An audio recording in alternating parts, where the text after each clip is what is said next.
la Défense nationale lance une vaste campagne publicitaire en posant des affiches un peu partout, dans des édifices publics, même sur des poteaux électriques à l'extérieur. Et puis, dans ces affiches de propagande-là, ben, il disait, ben là, soyez vigilants, l'ennemi peut apparaître.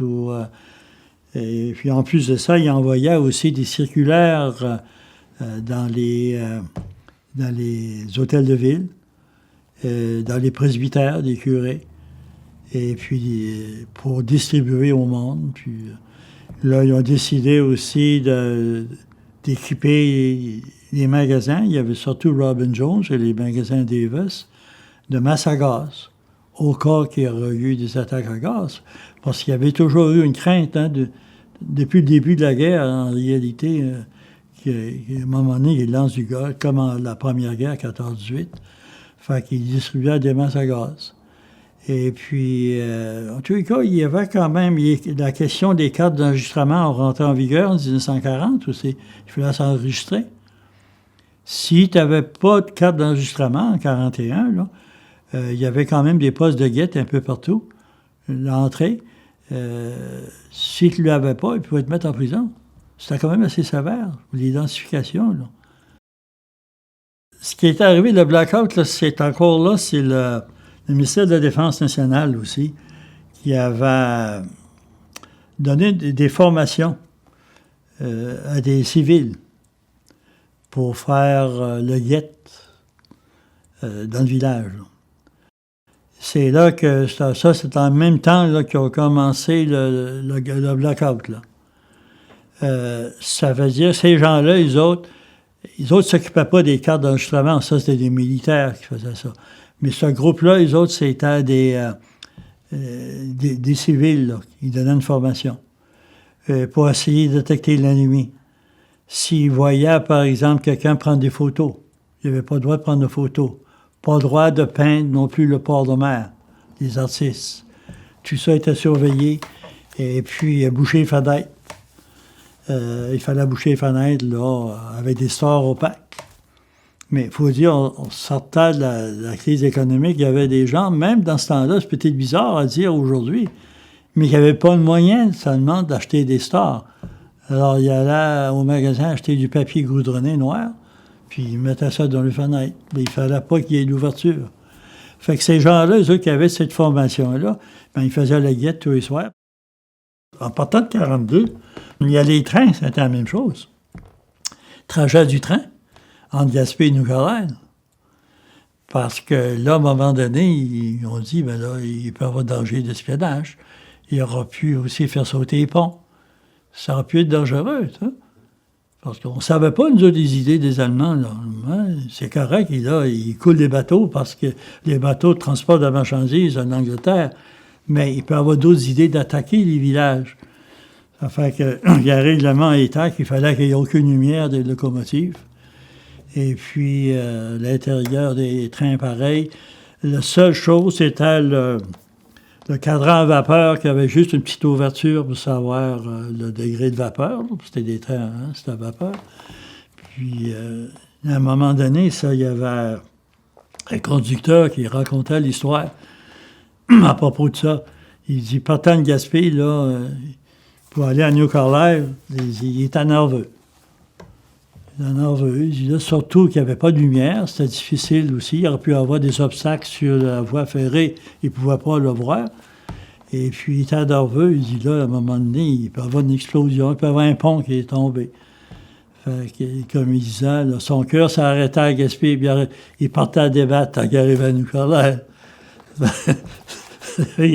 Ça aurait dû être un stress terrible, ces gens-là, ça. Quand que le blackout est venu, ben, tu as eu toutes les consignes, tous les avertissements en travers de tout ça. Là. C'est que il n'y avait pas de camions, il n'y avait pas d'auto sur la route. Au moment que l'obscurité venait, là, c'est là la sirène criait. Là. La sirène avertissait à tout le monde, plus personne des rues. Et puis de rester dans la maison. Les seuls qui avaient le droit à circuler, c'était des véhicules militaires. Ça c'était tous les soirs, ça. Les gros réflecteurs, un qui est vers la croix, puis l'autre vers le monument des Vaves, là. Ah oui, ça éclairait une partie du village, ça, ces gros spots-là qu'il y avait là. Imagine-toi, tant qu'ils ont enlevé ça, c'était l'obscurité complète, il n'y avait plus d'autres lumières. Il n'y avait plus de lumière de rue non plus, ça n'existait pas, on a tout enlevé les lumières de rue. Fait que t'avais. Puis, si tu voulais aller au magasin ou sortir avec une lampe de poche, une flashlight, c'est qu'il fallait que tu laisses juste une petite ouverture dans l'eau de la flashlight. Le reste, il fallait que tu aies la peinture en noir. Puis il fallait que tu la gardes à terre. Puis je me rappelle, j'allais au magasin avec mon frère. Moi, je faisais exprès, je jouais avec ça, il venait en beau, maudit après moi.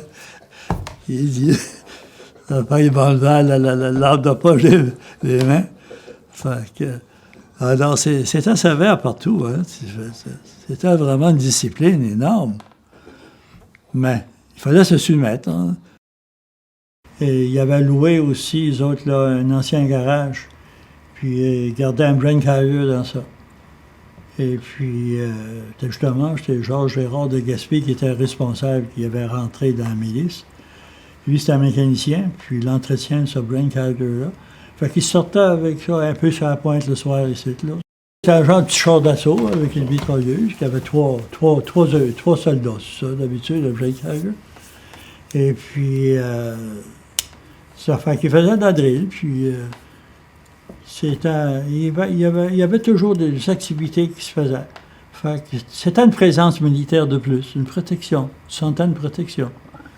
Fait qu'ils ont bien fait le job, les fusiliers Saint-Laurent, par exemple. Puis tu avais aussi, à un moment donné, mais ces autres, c'était pas le fusilier Saint-Laurent, les autres, c'était des soldats qui venaient de la base navale. Et ils arrivaient des fois, là, sans avertissement, ils arrivaient au quai à des Vestes comme ils faisaient une invasion ou une livraison. Les autres, ils simulaient, là, au cas que les Allemands ont repris, par exemple, le village. Et puis, les autres, ils simulaient, là, de voir où ils étaient. Là, le monde n'avait plus le droit de sortir de la maison. Là, ils cognaient à la porte, ils disaient « Borte ta porte », puis là, ils mettaient des sentinelles un peu partout. Il y a des gens qui étaient faillis à mort avec ça, il y avait peur. Mais c'était des manœuvres, hein. Ça m'intriguait. Je me demandais toujours quand c'est la prochaine fois qu'il va venir. Quand j'arrivais de l'école, je descendais à ce qu'on appelait la côte Robin. Et puis, il y avait une sentinelle pas tellement loin, là, au pied de la côte, là.